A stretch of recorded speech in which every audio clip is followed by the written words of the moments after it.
Amira Johnson never expected a stolen glance to change her life. Serving at Dubai's elite Grand Oasis Hotel, she catches the eye of Zain Al Fahad, heir to a powerful empire.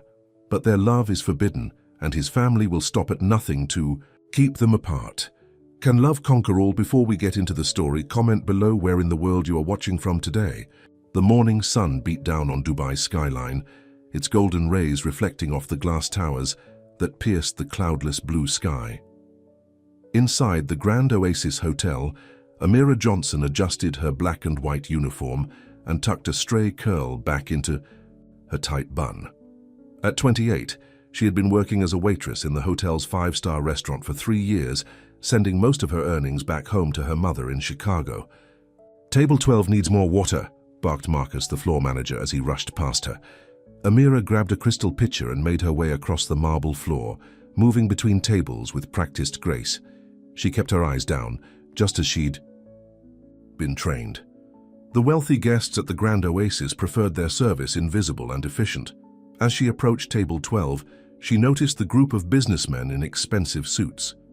They were speaking Arabic, their voices hushed but authoritative. Amira carefully refilled their water glasses, making sure not to interrupt their conversation. "The merger must happen before the end of the quarter," said an older man with steel grey hair and cold eyes. "The Al Fahad name must remain at the top." "Yes, father," replied a younger man, whose back was to Amira.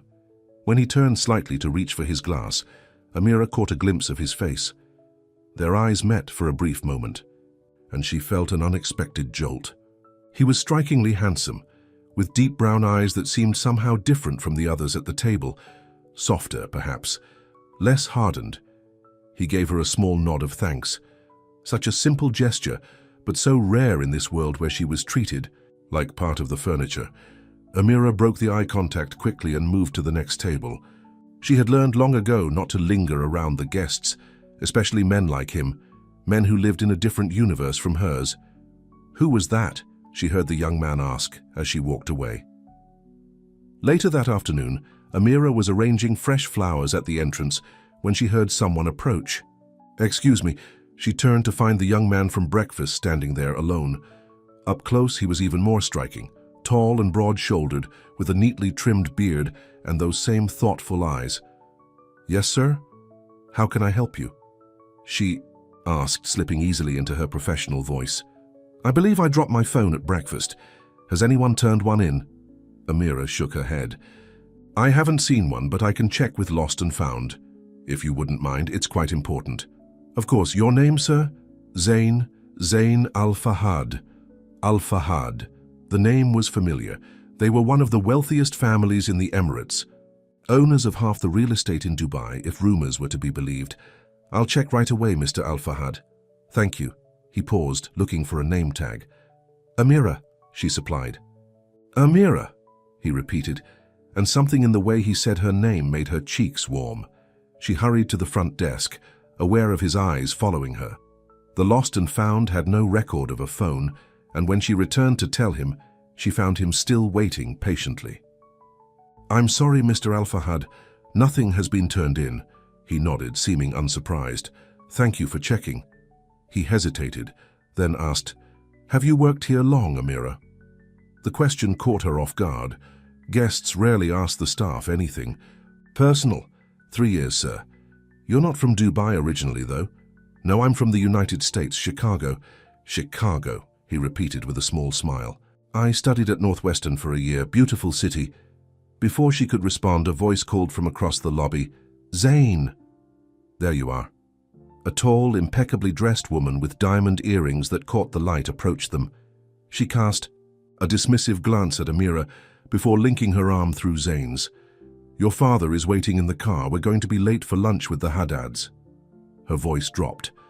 "Why are you talking to the help?" Zain's expression hardened slightly. "Syra, this is Amira. She was helping me look for my phone." The woman, Syra, barely acknowledged Amira's presence. "Well, did you find it?" "No, but it's fine. I probably left it at the office." Syra tugged at his arm. "Come on. You know how your father gets when he's kept waiting." As they walked away, Zain glanced back and gave Amira an apologetic look.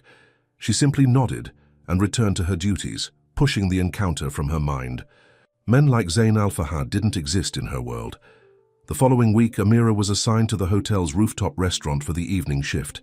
As the sun set over Dubai, casting an orange glow across the city, she moved between tables, serving drinks to guests who had come to enjoy the spectacular view.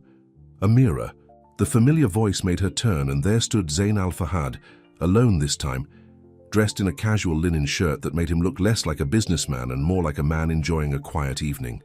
"Mr. Al-Fahad, how can I help you?" "I was hoping for a table." He gestured to a quiet corner. "That one, if it's available." "Of course, sir." She led him to the table, handed him a menu, and was about to walk away when he spoke again. "Would you recommend anything?" "I haven't been here before." Amira hesitated. "The seafood platter is very popular, and the chef's special kebabs are excellent." "Then that's what I'll have." "Both." He smiled. "And whatever you think is the best non-alcoholic drink." "Right away, sir." Throughout the evening, Amira found herself returning to his table more often than necessary. Each time, Zain would ask her a question about the hotel, about Dubai, about Chicago, simple questions that somehow felt weighted with something more. As the restaurant emptied and the night grew late, he remained nursing his drink and watching the city lights. "Was everything to your satisfaction, Mr. Al-Fahad?" Amira asked as she cleared his table. "Perfect. Thank you." He paused. "And, please call me Zain. I couldn't, sir. Hotel policy." "Oh, of course." He looked out at the view. "It's beautiful up here, isn't it? Away from everything." "Yes, it is," she agreed, following his gaze. "It's my favorite place in the hotel. Do you ever get a break, to just sit and enjoy it?" Amira laughed softly. "Not really, but sometimes, after my shift, I stay for a few minutes before heading home." Zain checked his watch. "Like now?" She smiled. "My shift ends in 10 minutes, but you don't need to leave on my account. I should go anyway, early meeting tomorrow." He stood and placed a generous tip on the table. "Thank you for the excellent service, Amira." After he left, Amira finished cleaning up and took a rare moment to sit at an empty table, gazing out at the city. She'd only been there for a minute when she heard someone approach. "Do you mind if I join you?" Zain stood there, a tentative smile on his face. "Mr. Al-Fahad, I thought you left." "I did. Then I came back." He sat down across from her. "And please, when we're not being observed by hotel management, I'd really like it if you called me Zain." Amira looked around nervously. "I could get in trouble. For sitting during your break, I'd like to see them try to enforce that." His eyes sparkled with mischief. Despite her better judgment, Amira felt herself smiling. There was something about him that felt genuine, unlike most of the wealthy guests she encountered. "So, Amira from Chicago, what brought you to Dubai?" She considered for a moment before answering. "Opportunity, I guess. The pay is better here than back home, and my mom needs help with medical bills." "That's admirable. You came all this way for your family." "What else would I do?" She shrugged. "Family comes first." Zain's expression darkened slightly. "Yes, that's what I've always been told." Over the next hour, they talked, really talked, about their lives, their dreams, their disappointments. Zain told her about the weight of his family's expectations, the arranged marriage they were pushing him toward with Syra, the businesswoman she'd met in the lobby. "I've never talked to anyone like this," he admitted as the night grew late. "It's always business or family obligations, never just a conversation." "Maybe you're talking to the wrong people," Amira suggested. "Or maybe I just found the right one." The intensity in his eyes made her look away, suddenly aware of how inappropriate this was. She stood abruptly. "I should go, it's late, and I have an early shift tomorrow." Zain nodded, understanding in his gaze. "Of course, thank you for sharing your break with me." As she gathered her things, he asked, "Are you working tomorrow evening as well?" "Yes, same shift, same place." "Good," he smiled. "I think I might become a regular." True to his word, Zain returned the next evening and the one after that. Each night followed the same pattern. He would dine alone, and after her shift, they would talk on the rooftop, watching the city below. They were careful, always meeting after hours, always ensuring no one saw them together. It was friendship, Amira told herself. Nothing more. It couldn't be more. But one night, 2 weeks after their first rooftop conversation, everything changed. "I have something for you," Zain said, pulling a small box from his pocket. "Zain, you shouldn't... It's not what you think." He opened the box to reveal a delicate silver bracelet with a small charm, the Chicago skyline. "To remind you of home." As he fastened it around her wrist, his fingers lingered on her skin. The touch sent a warmth through her that she couldn't ignore. "It's beautiful," she whispered, "but I can't accept it." "Why not?" "You know why." Zain moved closer, their faces inches apart. "Because of who I am, or who you are. Both. The world you live in. It's not mine, Zain.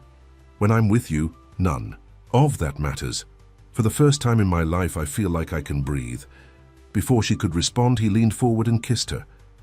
It was gentle at first, tentative, but when she didn't pull away, it deepened into something more urgent, more real than anything Amira had ever felt.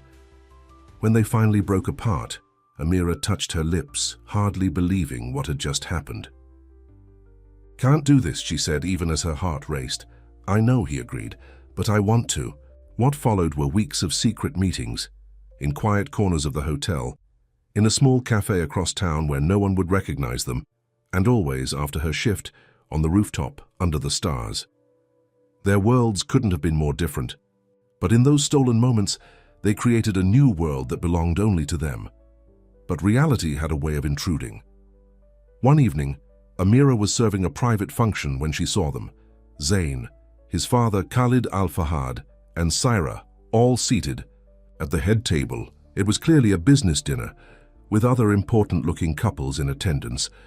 Zain's eyes widened slightly when he saw her, but he quickly composed himself. Throughout the evening, she felt his gaze following her, but they maintained their distance, playing their expected roles. As she served dessert, she overheard Khalid speaking to the table. "We are pleased to announce that the merger between Al-Fahad Industries and Haddad International will be finalized next month." He raised his glass. "And to seal our partnership, we're equally pleased to announce the engagement of my son, Zain, to Saira Haddad." The table erupted in applause.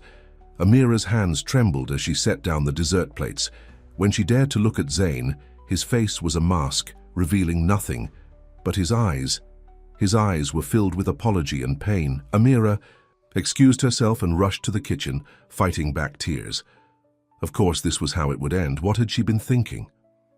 That a man like Zain could ever choose someone like her over his family, his duty, his world. After her shift, she didn't go to the rooftop. Instead, she headed straight for the staff exit, pulling her coat tight around her against the unusual chill of the Dubai night. "Amira, wait." Zain was waiting by the door, his face etched with distress. "Congratulations on your engagement," she said coldly, trying to walk past him. He caught her arm gently. "It's not what you think. I didn't know my father was going to announce. Kid, tonight.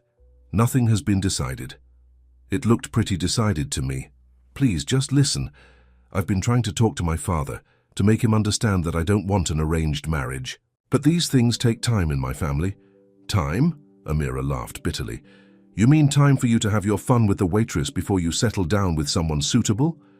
"That's not fair," Zain said, hurt flashing in his eyes. "What I feel for you is real, more real than anything in my life. But not real enough to stand up to your father tonight to tell everyone that you're not marrying Saira?" "Before," he could answer. A sleek black car pulled up and the driver's window rolled down. "Mr. Al-Fahad, your father is looking for you." Zain closed his eyes briefly, torn between worlds. "Tell him I'll be right there." The car drove off, leaving them alone again. "I have to go," he said, his voice heavy with regret. "I know you do," Amira replied. "You always will." She turned and walked away, tears finally spilling down her cheeks. Behind her, she heard him call her name, but she didn't look back. Some divides were too wide to cross, some worlds too far apart. What she didn't know, as she disappeared into the night, was that Zain had already made a decision that would shake his family's empire, challenge everything he had been raised to believe, and set in motion a chain of events that would either bring them together or destroy them. Both. Because for the first time in his life, Zain Al-Fahad was ready to fight for what he wanted. And what he wanted was her.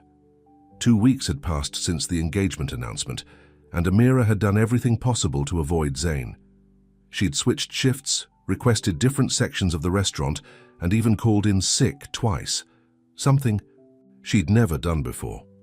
The silver bracelet with the Chicago skyline charm remained in a small box at the bottom of her drawer, too painful to wear but impossible to throw away.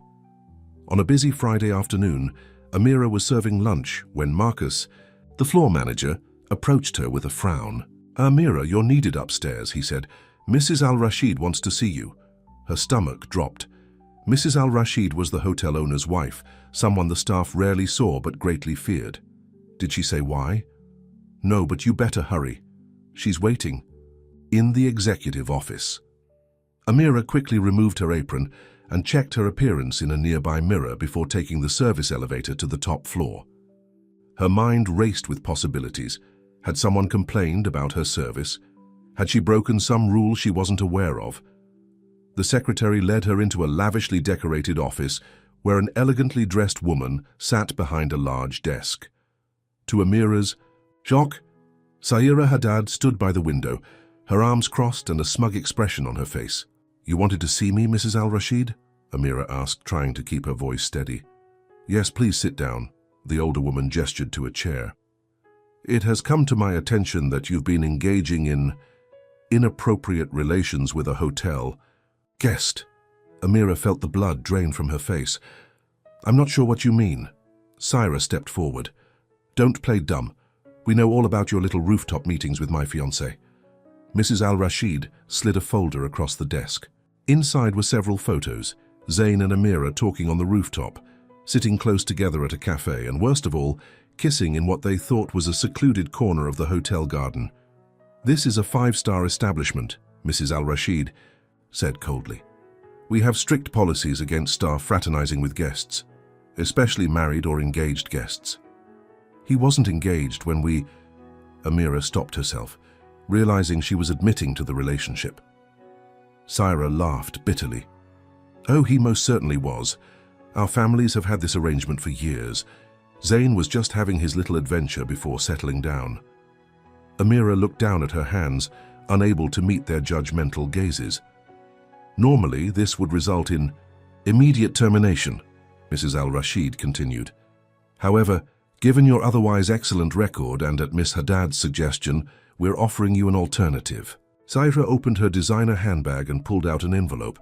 $10,000 cash. "Take it and leave Dubai today." Amira stared at the envelope in disbelief. "You're bribing me to disappear?" "Think of it as a severance package," Mrs. Al-Rashid said smoothly. "But if you refuse, not only will you lose your job, but I will personally ensure you never work in any reputable establishment in this city again." Amira thought of her mother back in Chicago, of the medical bills that kept piling up. With $10,000 she could pay off those bills and still have enough to start over somewhere new. "And one more thing," Saira added. "You are to have no contact with Zain. No goodbye, no explanation. You simply vanish." "Why are you doing this?" Amira asked, finally finding her voice.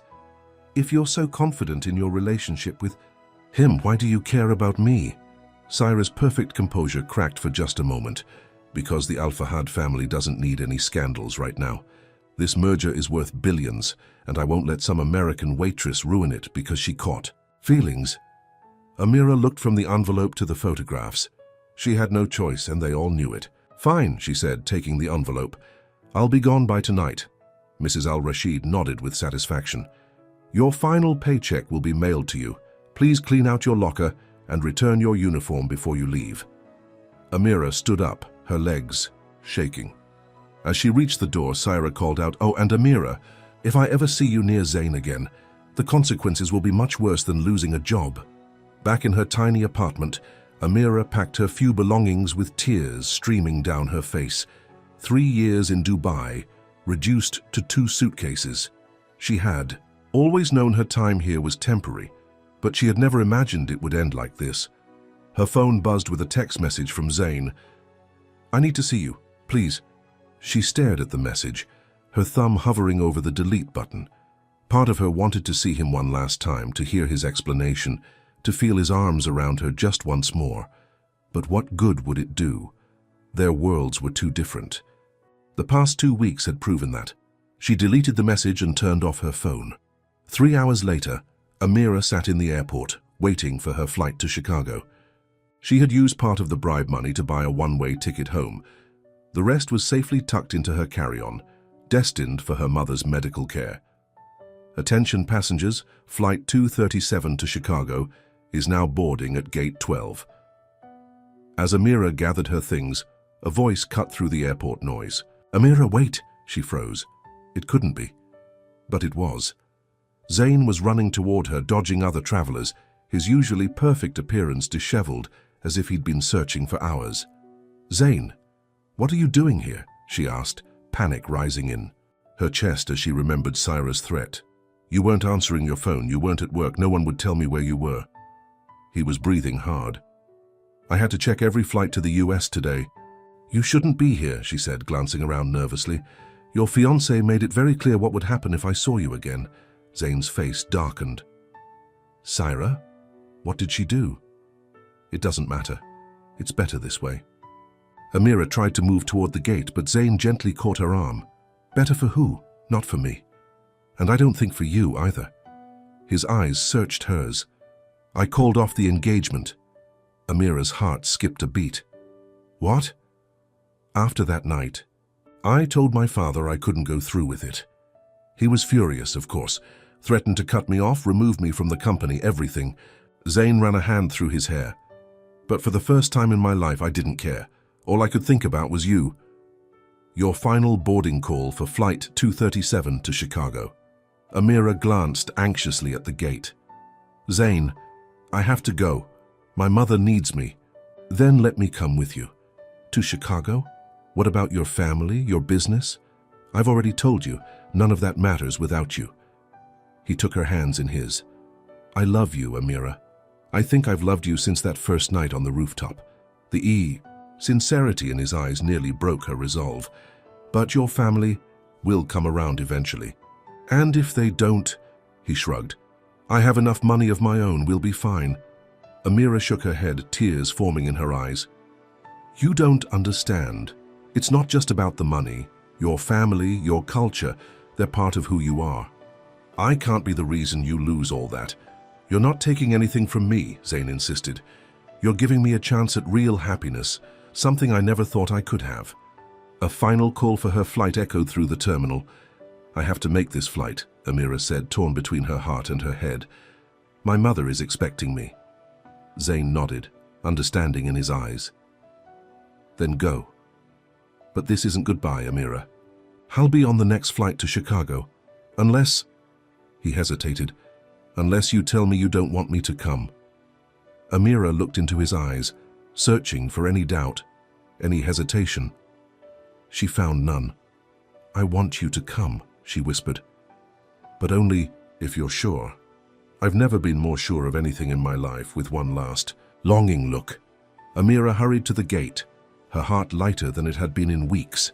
As the plane took off, carrying her away from Dubai and back to Chicago, she allowed herself to hope that maybe, just maybe, their love could overcome the odds stacked against them.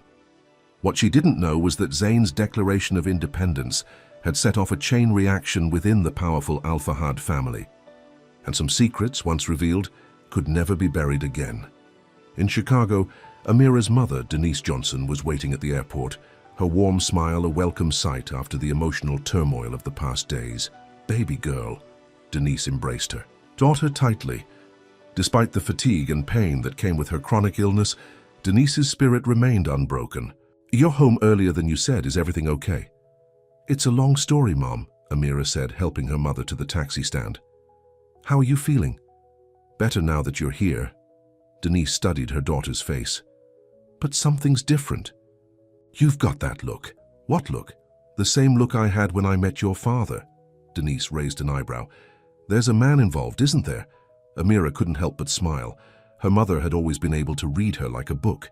"Yes, there is, and if everything goes as planned, you'll meet him soon." Back in their modest home on Chicago's South Side, Amira unpacked while filling her mother in on the sanitized version of events, leaving out the bribe and threats, focusing instead on Zayn's decision to follow his heart. An Arab millionaire, falling for my baby girl. Denise shook her head in wonder. Sounds like one of those soap operas I watch. It's not like that, Mom. He's just different, kind, genuine. Rich men are always different until they get what they want, Denise warned. I just don't want to see you hurt. I know, Mom, but I trust him. Later that night, as Amira helped her mother with her medication, her phone rang with an international number. Zayn? She answered hopefully. Not quite. The voice was cold, authoritative. This is Khalid Al-Fahad, Zayn's father. Amira's blood ran cold. Mr. Al-Fahad, how did you get my number? That's not important. What matters is that you understand. Something my son has a duty to his family, a legacy to uphold. With all due respect, sir, I think that's a conversation you should have with Zayn. I've had many conversations with my son over the years, but he seems incapable of rational thought where you are concerned. Khalid's voice hardened. Let me be clear. The Al-Fahad family has business interests worth billions. The merger with the Haddads would double that fortune. I will not allow some American waitress to destroy what I've spent my life building. Amira's grip tightened on the phone. I never asked Zayn to choose between me and his family. Yet, here we are. There was a pause. I understand you accepted money from Syra to leave Dubai. Amira closed her eyes, shame washing over her. Yes, then you already have a price. Whatever she offered you, I'll triple it. Just stay away from my son. It's not about the money, it's always about the money, Khalid interrupted. Everyone has a price. Name yours. From the living room, Amira could hear her mother coughing, violently. The sound reminded her of why she had taken Syra's money in the first place. My mother is sick, she said quietly. She needs specialized care that we can't afford. Done, Khalid said immediately. The best doctors, the best treatment, all expenses paid. Just end this nonsense with my son. The offer was tempting, more tempting than Amira wanted to admit. Her mother's health was deteriorating, and the American healthcare system had already drained their meager savings. I need to think about it, she finally said. Don't think too long. My offer expires when my son lands in Chicago. With that, Khalid ended the call. Amira sat on her bed, the phone still in her hand, tears streaming down her face. How had everything become so complicated? A month ago, she was just a waitress trying to make ends meet. Now she was caught in a power struggle with one of the richest families in the world.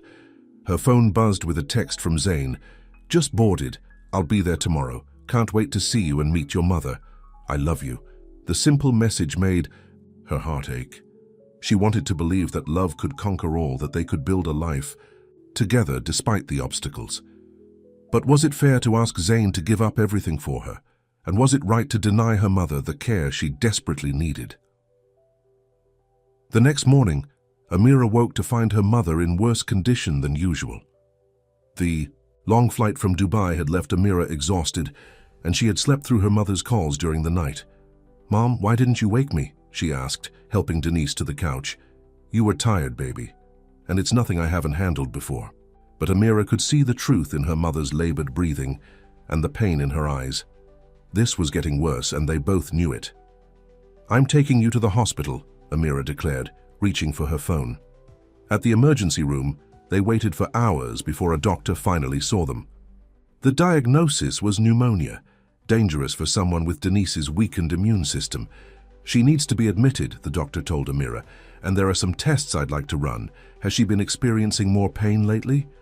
Yes, in her back and hips. We thought it was just part of her condition. The doctor's expression grew serious. I want to check for possible metastasis. Has she been seeing an oncologist regularly? We can't afford one, Amira admitted, the shame of it burning in her chest. Our insurance only covers the basics. As the doctor walked away, promising to do what he could, Amira stepped outside to clear her head.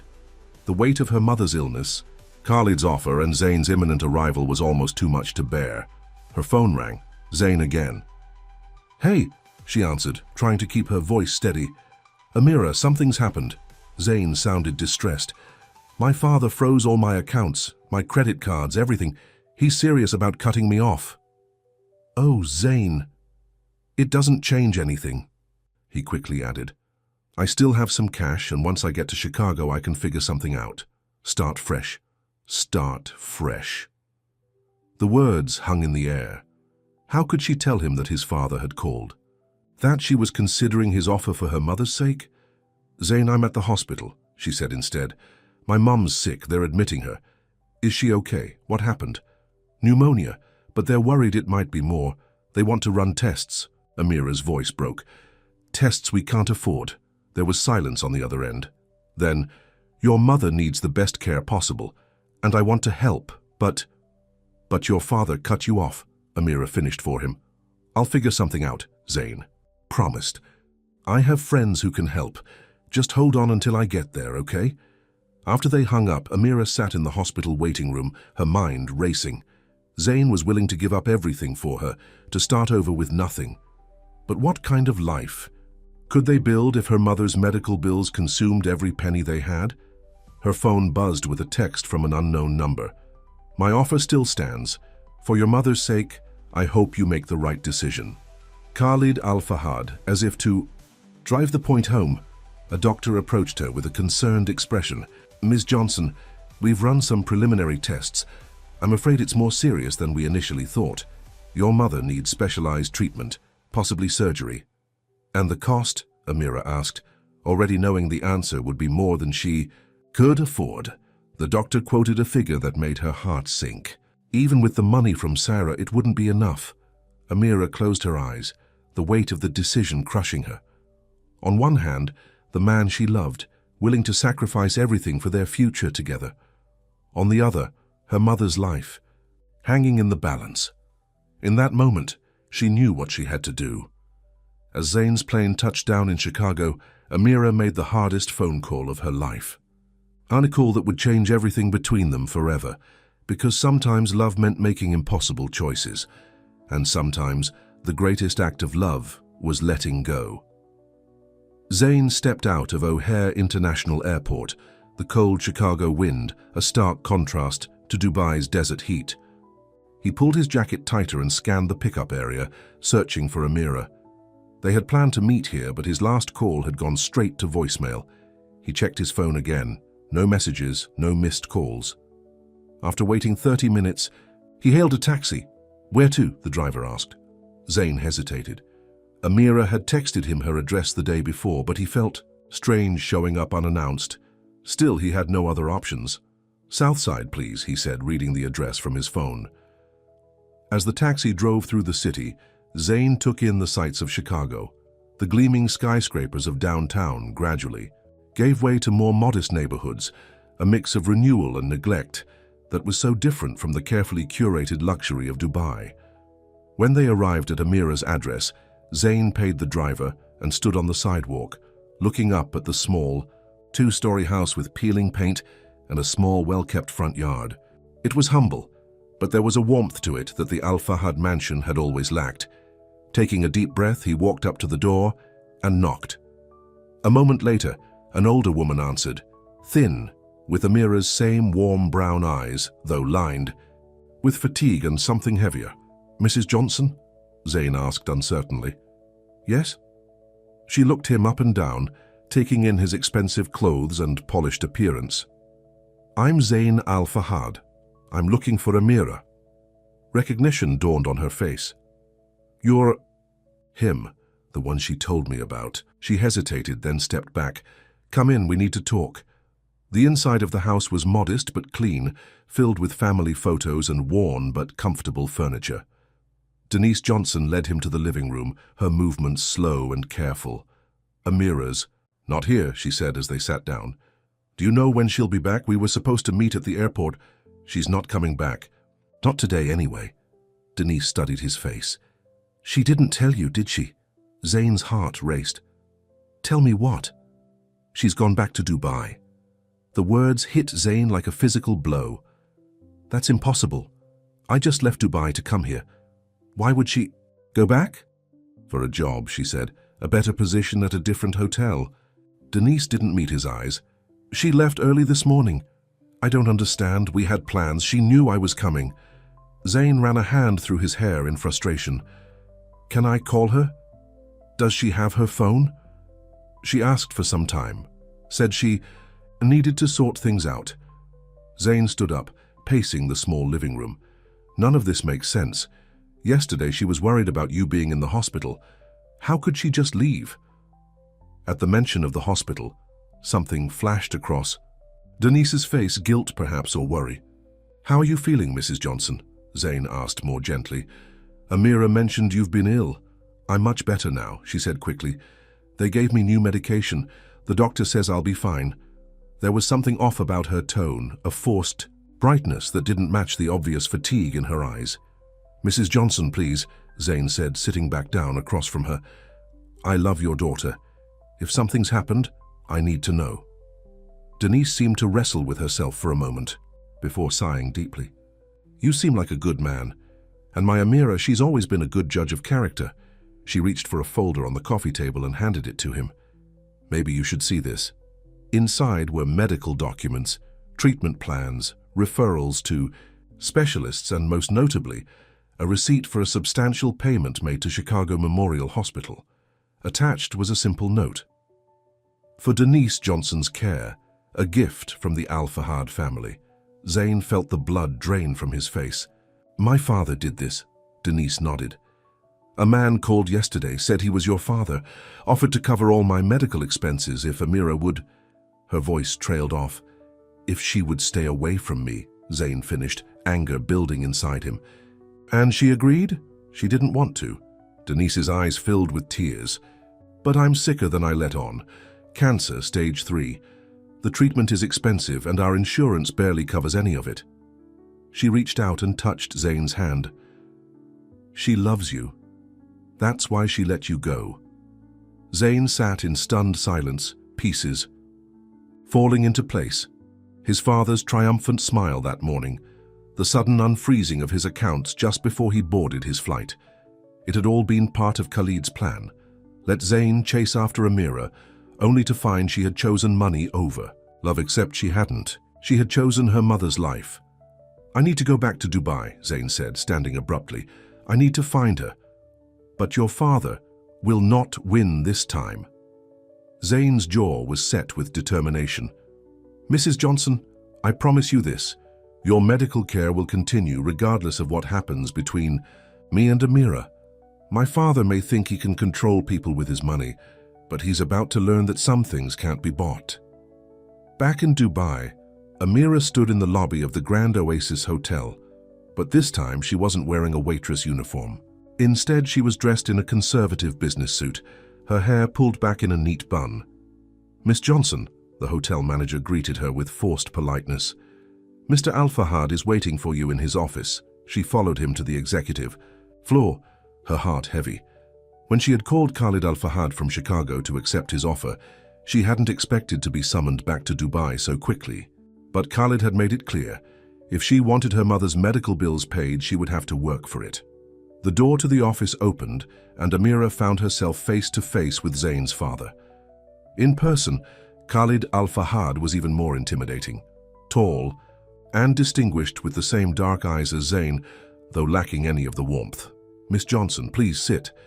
He gestured to a chair, his tone businesslike. I appreciate your prompt return to Dubai. You didn't leave me much choice, Amira replied, trying to keep her voice steady. We always have choices. You made a wise one. Khalid sat back in his chair. As promised, your mother's medical expenses are being handled. The best specialists have been assigned to her case. Thank you, Amira said stiffly. Don't thank me yet. As I mentioned on the phone, there are conditions to our arrangement. He slid a folder across the desk. You'll be working for Al-Fahad Enterprises as a community liaison. The position comes with a generous salary and benefits, including housing. Amira opened the folder, scanning the contract inside. A community liaison? What exactly would I be doing? Our company is expanding into lower-income areas of Dubai for a new housing development. You'll be the face of that initiative, meeting with community leaders, addressing concerns, that sort of thing. His smile didn't reach his eyes. Your common touch could be an asset to us. The implication was clear. Khalid was keeping her close where he could monitor her. And he was using her background, her race, her economic status, as a tool for his business. And if I refuse, then our agreement regarding your mother's care would have to be reconsidered. Khalid's voice was light, but the threat was unmistakable. Besides, this is a good opportunity for someone like you. A step up from serving drinks, wouldn't you say?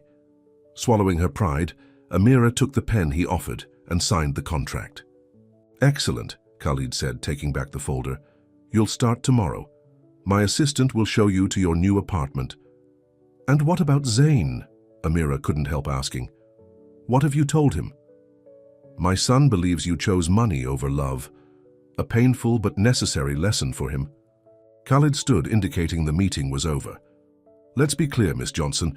You will not contact him. If he attempts to contact you, you will not respond. As far as you're concerned, Zain al-Fahad no longer exists. As Amira was escorted to her new apartment, a sleek modern space in a building owned by the al-Fahad family, she felt like a prisoner in a gilded cage. She had sacrificed her happiness for her mother's health, but she hadn't expected it to hurt this much. That night, she unpacked the few belongings she had brought from Chicago, including the silver bracelet with the Chicago skyline charm.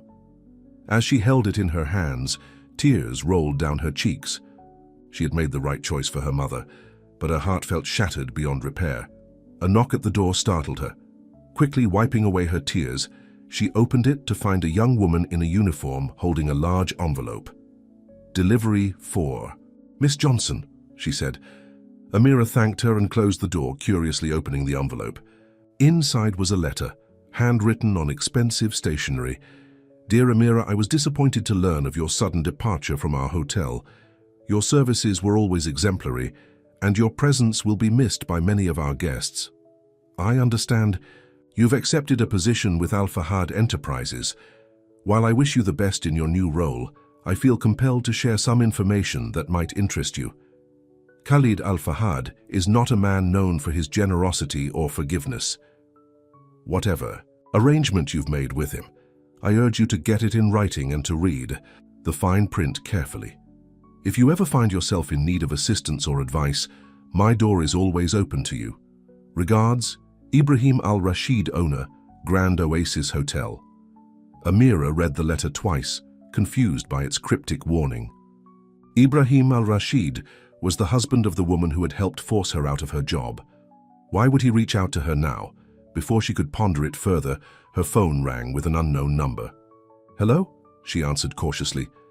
Is this Amira? Johnson? A woman's voice, vaguely familiar. Yes, who's calling? My name is Layla. I'm Mr. Al-Rashid's secretary. He asked me to check if you received his letter. Yes, just now. I don't understand why he sent it. There was a pause on the other end. Mr. Al-Rashid and Mr. Al-Fahad have a complicated history. They were once business partners, but there was a falling out many years ago. Let's just say Mr. Al-Rashid is aware of how Khalid operates. Why are you telling me this? Because Zain is back in Dubai. He's looking for you. Amira's heart skipped a beat. He's supposed to be in Chicago. He returned last night, and he's causing quite a stir in the business community. He's challenging his father's authority, demanding answers. Layla lowered her voice. There are rumors he's considering legal action to remove his father from the company. That's impossible. Khalid built that company with money from his wife's family, Zain's mother, and the company bylaws state that in the event of a dispute between family members, a mediator must be appointed. Layla paused again. That mediator is Ibrahim Al-Rashid. Amira sat down, her mind racing. Why are you really calling me Layla? What does Mr. Al-Rashid want? Justice, perhaps, or revenge against an old enemy. Either way, he believes you might be the key. After the call ended, Amira sat in her new apartment, turning the silver bracelet over in her hands. She had made a deal with Khalid Al-Fahad to save her mother's life, but in doing so, she had set off a chain reaction that threatened to tear apart one of the most powerful families in Dubai. And now, somehow, she found herself at the center of a decades-old feud between business titans. The next morning, Amira reported to the Al Fahad Enterprises headquarters, a towering glass building in the heart of Dubai's financial district. She was given a small office on the 30th floor and a stack of files about the community housing project she would be working on. As she was familiarizing herself with the project details, her office door opened without a knock. Saira Haddad stood, there elegant as ever in a designer suit, her expression a mix of triumph and disdain. "So it's true," she said, closing the door behind her. "You've sold yourself to the Al Fahads after all." Amira straightened in her chair. "I'm here to do a job, Saira, that's all." "Please." Saira waved a manicured hand dismissively. "We both know why Khalid brought you here. He's keeping you like a pet, making sure you stay away from his son. I signed a contract. I'm a community liaison for the new housing development." Saira laughed bitterly. How convenient. The perfect way to use your background. She leaned forward, placing her hands on Amira's desk. "Listen to me carefully. Zain is mine. He always has been. Whatever schoolboy fantasy he had about you is over. If you're so confident about that, why are you here?" Amira countered, finding her courage. "Why do you care what I do or why I'm here?" For a moment, Saira's perfect composure cracked, revealing something vulnerable underneath. "Because he's back in Dubai, tearing his family apart, and it's all because of you." Before Amira could respond, her office phone rang. "Miss Johnson, you're needed in the main conference room," said a voice when she answered. "Mr. Al Fahad would like you to join a meeting." "Which Mr. Al Fahad?" Amira asked, her eyes still on Saira. "Mr. Zain Al Fahad." Saira's face paled as she overheard the name. "I'll be right there," Amira said, hanging up. "You can't go," Saira hissed. "Think about your mother. Think about your arrangement with Khalid." "I have a job to do," Amira replied calmly, standing up. "And apparently that job involves meeting with a company executive." She walked past Saira and headed for the conference room, her heart pounding in her chest. She had no idea what awaited her there, but for the first time since returning to Dubai, she felt a spark of hope. The conference room was filled with men in expensive suits, all speaking in hushed tones. At the head of the table sat Zain, looking tired but determined. His father was noticeably absent. When Amira entered, the room fell silent. Zain's eyes found hers, and for a moment it was as if no one else existed. "Miss Johnson," he said formally, though his eyes conveyed a different message. "Thank you for joining us. Please take a seat." As she sat down, Zain addressed the room. "For those who haven't been introduced, this is Amira Johnson, our new community liaison for the Jebel Ali housing project. Miss Johnson, these are the members of our executive board and our legal team." One of the older executives leaned forward. "Mr. Al Fahad, with all due respect, why is a junior employee being included in this meeting?" "Because the Jebel Ali project is central to the issues we're discussing today," Zain replied smoothly. "As you all know, I've raised concerns about certain business practices within our company. The Community Housing Initiative is one of those concerns." He clicked a button, and a presentation appeared on the large screen behind him. "According to our public statements, the Jebel Ali project is meant to provide affordable housing for lower-income residents. However, the actual plans tell a different story." The screen showed two sets of blueprints side by side, one featuring modest apartments with green spaces and community facilities, the other showing luxury condominiums with high-end amenities. "The left is what we've promised the public, the E. Right is what we're actually building," Zain explained. "We've been systematically purchasing land in Jebel Ali at below-market rates by promising affordable housing, only to develop luxury properties for maximum profit." Murmurs filled the room as the executives exchanged uncomfortable glances. "This isn't just unethical, it's potentially illegal," Zain continued. "And it's just one example of the questionable decisions made under my father's leadership." An older board member cleared his throat. "Your father has built this company into what it is today. These accusations are serious." "They are. And there's more." Zain nodded to a man in a dark suit who distributed folders to everyone at the table, including Amira. "Our legal team has identified several instances of financial impropriety, including possible embezzlement and tax evasion." As Amira scanned the documents in her folder, she realized what Zain was doing. He wasn't just challenging his father's business decisions, He was staging a complete takeover of the company. In accordance with our company bylaws, I'm calling for a vote of no confidence in the current leadership, Zain announced.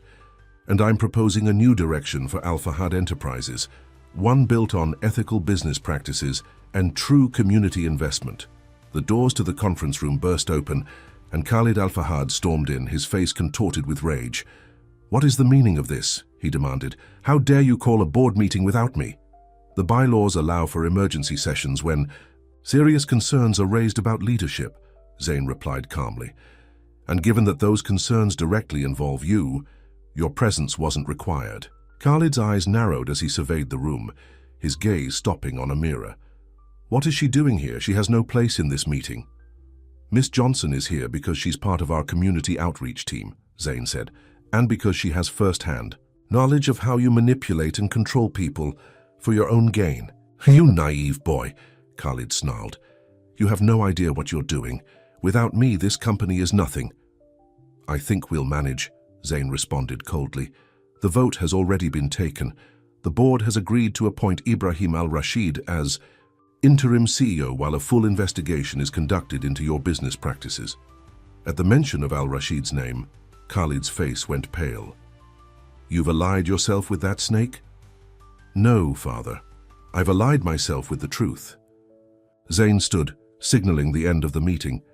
"Security will escort you from the building. Your access has been revoked, effective immediately." As two security guards approached Khalid, he turned to Amira, fury and hatred in his eyes. "This is your doing. You think you've won. This isn't over." "Actually, it is," Zain interrupted. "And one more thing, your arrangement with Miss Johnson regarding her mother's medical care will be honored in full. A trust has already been established to ensure it, regardless of any other outcomes." After Khalid was escorted out, the board members filed out of the room, leaving Zain and Amira alone for the first time since their painful separation. "You came back to Dubai," Amira said softly. "You met my mother. She told me everything." Zain moved closer, his eyes never leaving hers. "Why didn't you tell me about the deal you made with my father? About your mother's cancer?" "Because you would have tried to fix it," Amira admitted. "And I couldn't let you destroy your relationship with your family because of me. That wasn't your choice to make." Zain reached for her hand. "I love you, Amira. Nothing my father could do would change that. But your company, your inheritance, mean nothing without you." He squeezed her hand gently. "Besides, I'm still the CEO. I just have better values than my father."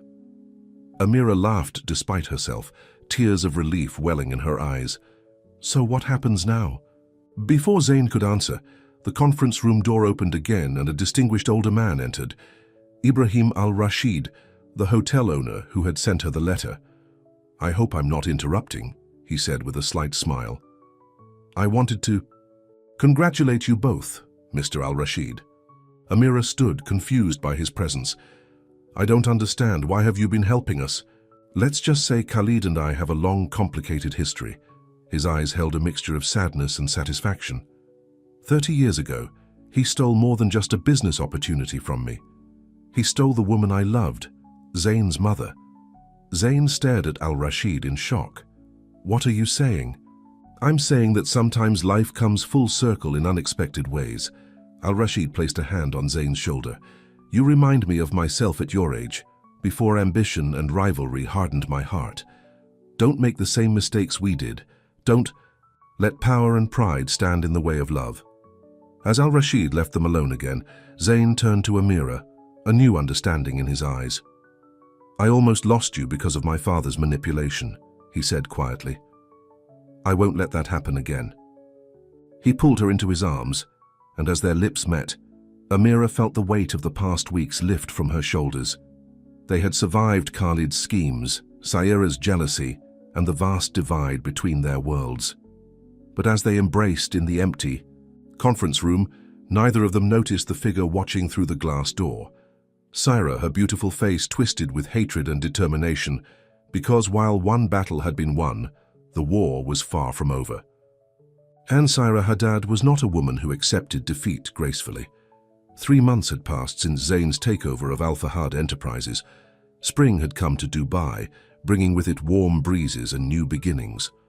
For Amira and Zain, those months had been a whirlwind of change, challenges, and deepening love. Amira stood on the balcony of Zain's penthouse apartment, watching the sunset paint the skyline in shades of gold and pink. Her role at the company had evolved from the token position Khalid had created to a genuine leadership role in community development. Under Zain's direction, the Jebel Ali housing project had been completely redesigned to provide true affordable housing while still being profitable. "Penny for your thoughts?" Zain asked, joining her on the balcony and wrapping his arms around her waist from behind. "Just thinking about how much has changed," she replied, leaning back against his chest. "A year ago, I was serving drinks to people like you. Now I'm helping run a billion-dollar housing project, and doing an amazing job of it," Zain said, kissing her temple. "The community leaders can't stop singing your praises." Amira smiled but didn't respond. Despite their happiness, shadows still loomed over them. Khalid had disappeared after being ousted from the company, reportedly traveling in Europe, but his influence still lingered. The Al Fahad family's social circle had largely turned their backs on Zain, viewing his relationship with Amira as a betrayal of their traditions and expectations. And then there was Saira. After the board meeting, she had made a show of accepting defeat gracefully, even congratulating Zain on his bold new direction for the company. But Amira didn't trust her sudden change of heart. "What time is your mother's flight landing tomorrow?" Zain asked, changing the subject. "I still can't believe she agreed to move here. The best doctors are here, and this way you can see her every day." Zain turned Amira to face him. "Besides, the guest house is sitting empty, and I think she'll love the garden." Amira's mother had responded well to her initial treatments, but her doctors had recommended ongoing care. When Zain suggested she relocate to Dubai, Amira had been hesitant. Her mother had never left Chicago. But to her surprise, Denise had embraced the idea, eager to be closer to her daughter and to experience a new part of the world. "I should warn you," Amira said with a smile, "once my mother gets settled, she's going to start asking when we're getting married." Zain's eyes sparkled with mischief. "And what should we tell her?" "The truth, I guess, that we're taking our time. Are we?" Zain reached into his pocket and pulled out a small velvet box. "Maybe it's time to reconsider that position." Amira's heart skipped a beat as he opened the box to reveal a stunning diamond ring. "Zain, before you say anything," he said, suddenly serious, "I want you to know that this isn't about proving anything to anyone.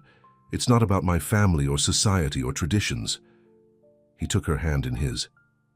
"It's about us, about how I feel when I'm with you, like I'm finally the person I was meant to be." Tears filled Amira's eyes as Zain continued. "Amira Johnson, you walked into my life and turned everything upside down in the best possible way. You showed me what it means to be brave, to stand up for what's right, to love without conditions." He dropped to one knee, still holding her hand. "Will you marry me?"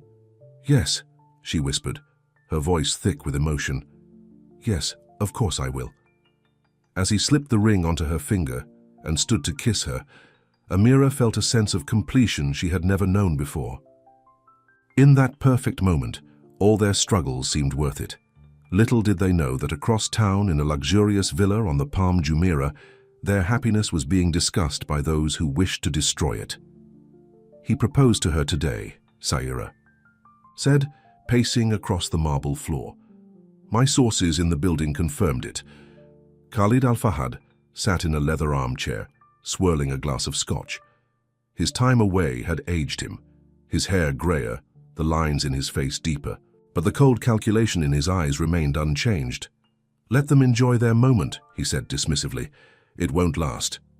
"You've been saying that for months," Saira snapped. "Meanwhile, Zain has completely taken over your company, changed your policies, and now he's marrying that waitress. Patience, my dear. Some games require a long strategy." Khalid set down his glass. "The board is temporarily impressed with my son's ethical approach, but business is business. When profits start to fall, as they inevitably will, they'll regret their decision." "And if they don't fall?" Khalid smiled thinly. "Then we'll help them along. That's where you come in." Saira sat across from him. "I'm listening." As the daughter of Raphael Haddad, You still hold significant influence in certain business circles, circles that could easily be persuaded to pull their investments from Al Fahad projects. My father would never agree to that. He's still hoping to salvage the merger through me somehow. Your father doesn't need to know. Not yet. Khalid leaned forward. But there's something else you could do. Something that would strike at the heart of their happiness. What do you have in mind? The mother, Khalid said simply. Denise Johnson arrives tomorrow. She's the key to everything. Syra's perfectly shaped eyebrows rose in understanding. If something happened to her care, Amira would blame Zain. After all, he's the one who arranged everything. But you established a trust for her care. Zain made sure of it. Trusts can be complicated. Papers get lost, approvals delayed.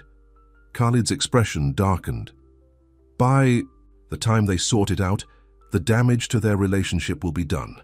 Syra considered his words, a slow smile spreading across her face. I like the way you think, Khalid. I've had 3 months to plan my return, he replied, his voice cold with determination, and I always get what I want in the end. The next morning, Amira and Zain waited at Dubai International Airport for her mother's flight. Amira couldn't stop looking at her engagement ring, still somewhat in disbelief that this was her life now. She's going to be so excited, Amira said, as passengers began to stream out of the arrivals gate. About the ring or about Dubai? Zain asked with a smile. Both. When? Denise Johnson appeared, pushing a cart loaded with luggage. Amira rushed forward to embrace her. Though still thin from her treatments, Denise looked stronger than when Amira had last seen her, her smile bright and her eyes clear. Look at you, Denise exclaimed, holding her daughter at arm's length. All fancy in your business clothes. And is that what I think it is? She grabbed Amira's left hand, examining the ring. When were you going to tell me about this? We were waiting to surprise you in person, Zain said, stepping forward to hug Denise. Welcome to Dubai, Mrs. Johnson.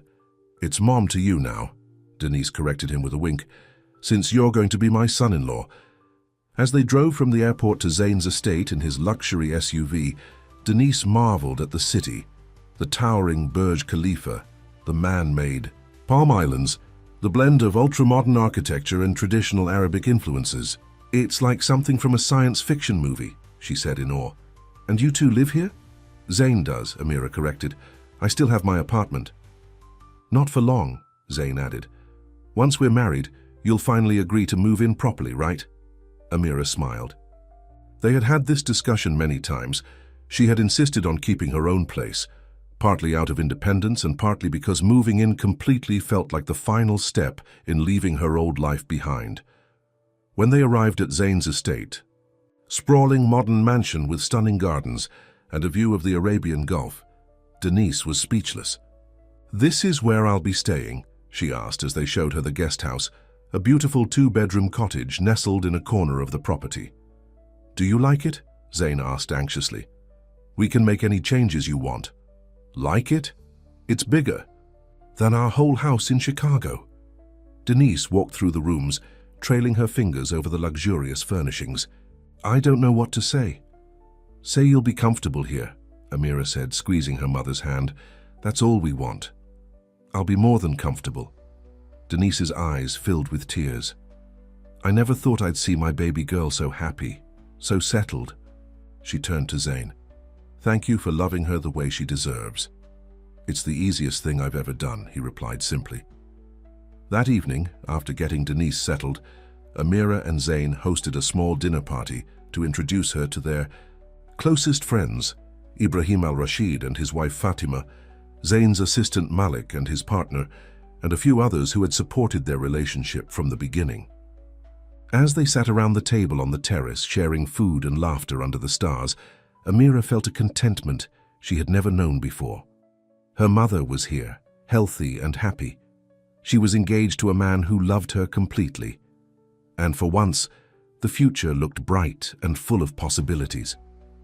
But across the table, Ibrahim's phone buzzed with a message.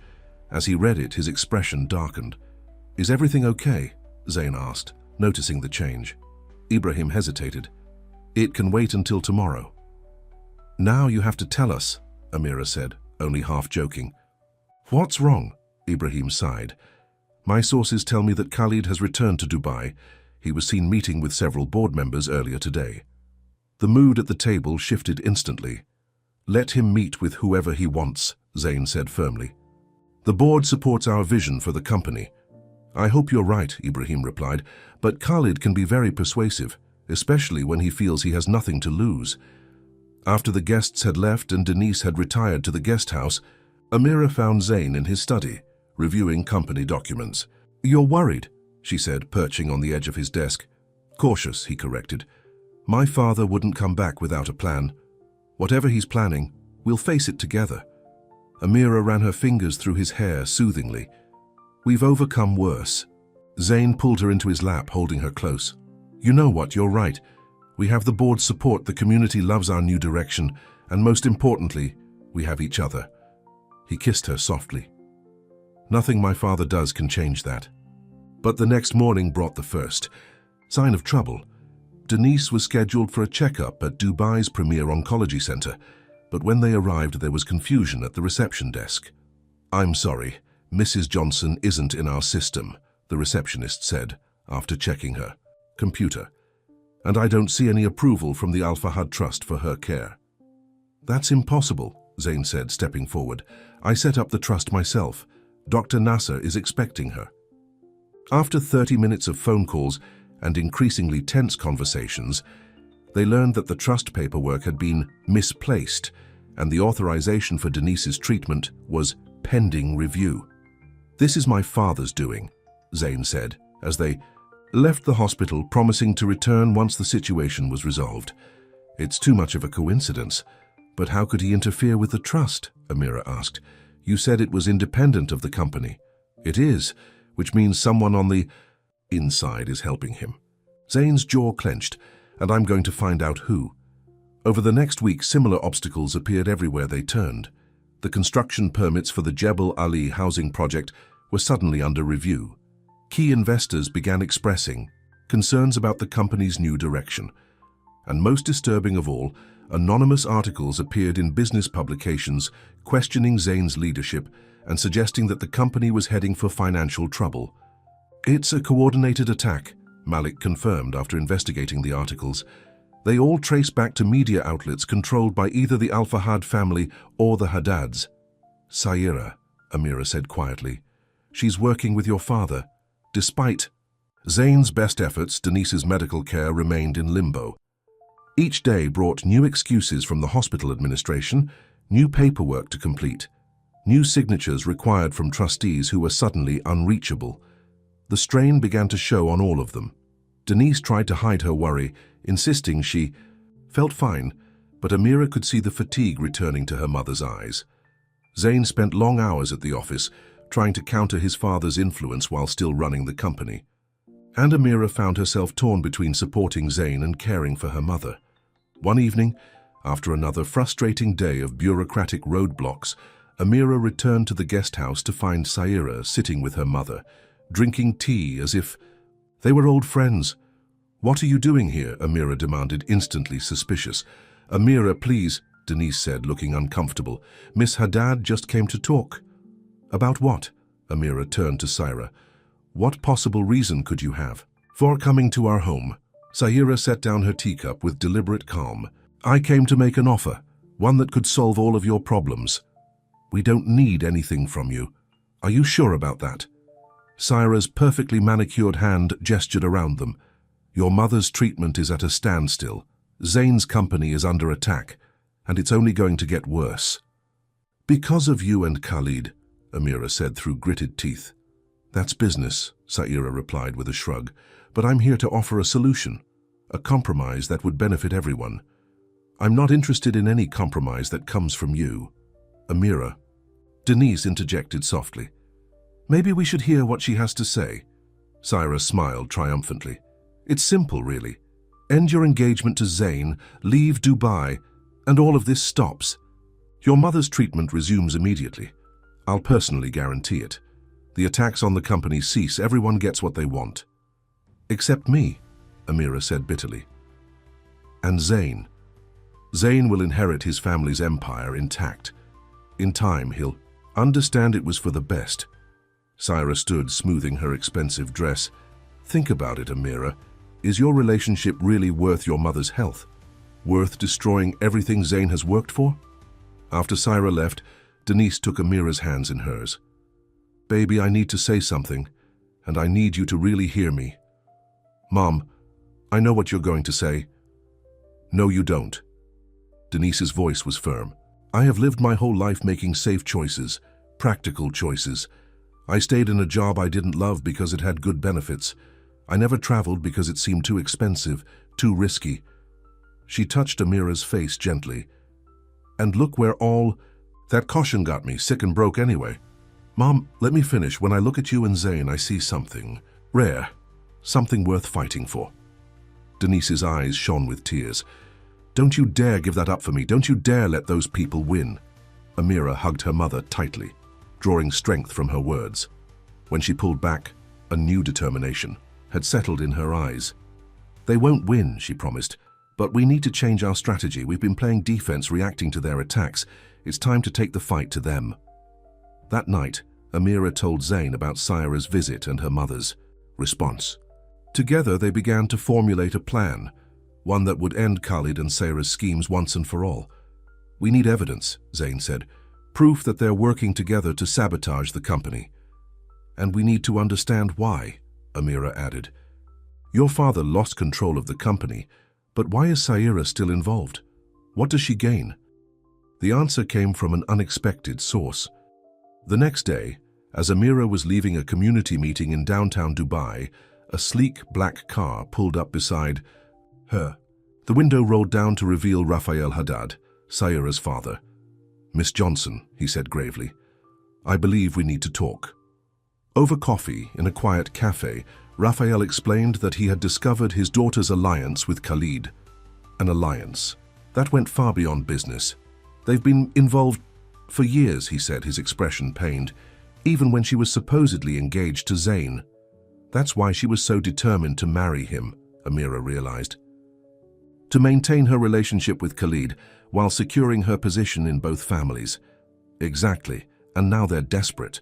The merger was going to be Khalid's crowning achievement, consolidating the two largest real estate empires in the Emirates. Without it, his legacy is at risk. Why are you telling me this? Amira asked cautiously. Because I've spent my life building a business I could be proud of. My daughter's actions, the bribery, the manipulation, the affair with a married man, they dishonor everything I stand for.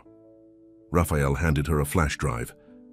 This contains emails, financial records, everything you need to prove what they've been doing. Armed with Raphael's evidence, Amira and Zain called an emergency board meeting, but before they could present their findings, they had one more person to convince. Mrs. Al-Fahad, Amira said nervously as she was shown into the elegant sitting room of Zain's mother's private residence. Thank you for agreeing to see me. Layla Al-Fahad was a striking woman in her 50s, with the same dark eyes as her son, but a coolness that Zain lacked.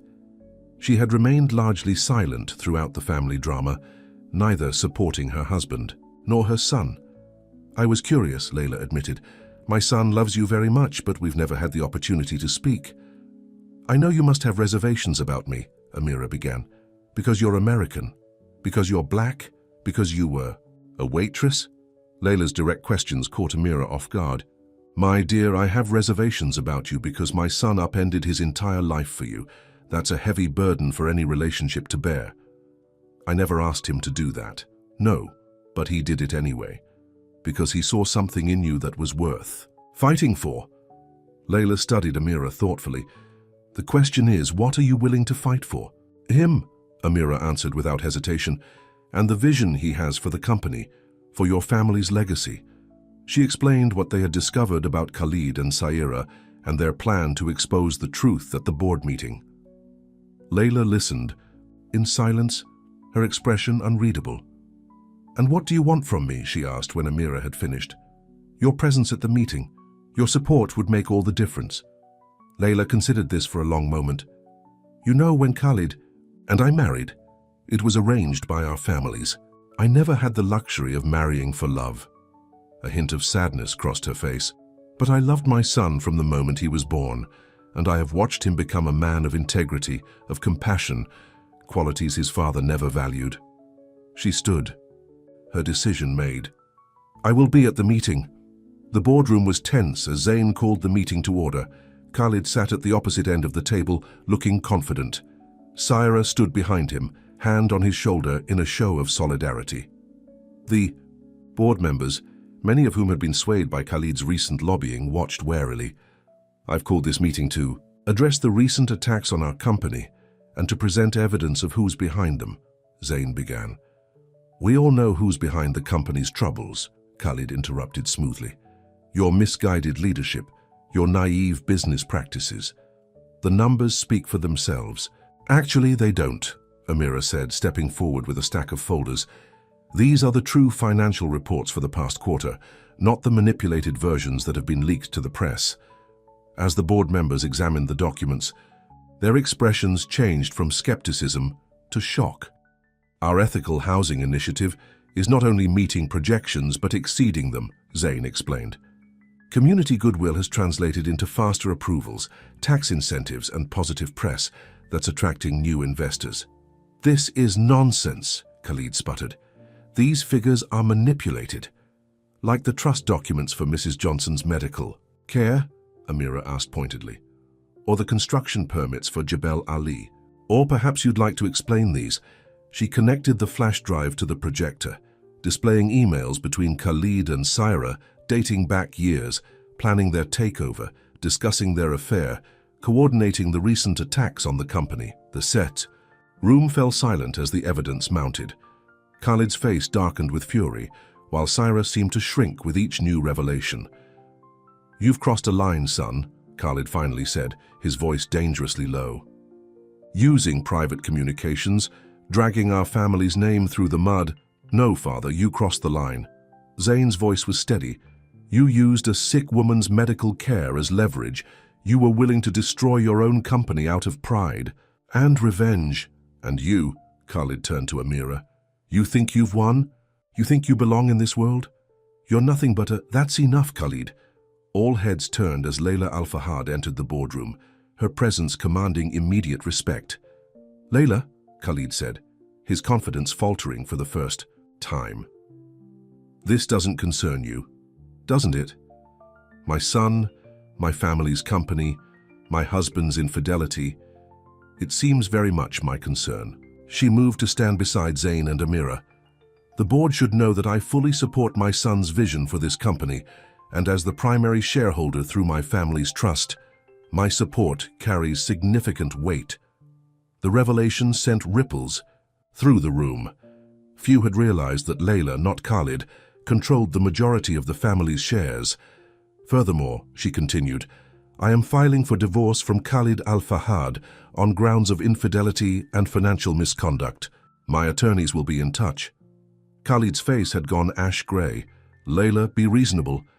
"I have been reasonable for 30 years, she replied coldly. "I stood by while you built this company with my family's money. I looked the other way during your affairs. I remained silent when you tried to force our son into a loveless marriage for your own gain." She glanced at Saira with disdain. "But I draw the line at destructive vengeance and cruelty." The board meeting ended with a unanimous vote of confidence in Zain's leadership and a formal censure of Khalid. As security escorted Khalid and Saira from the building, the former patriarch of the Al-Fahad family looked broken, his power and influence stripped away in a single afternoon.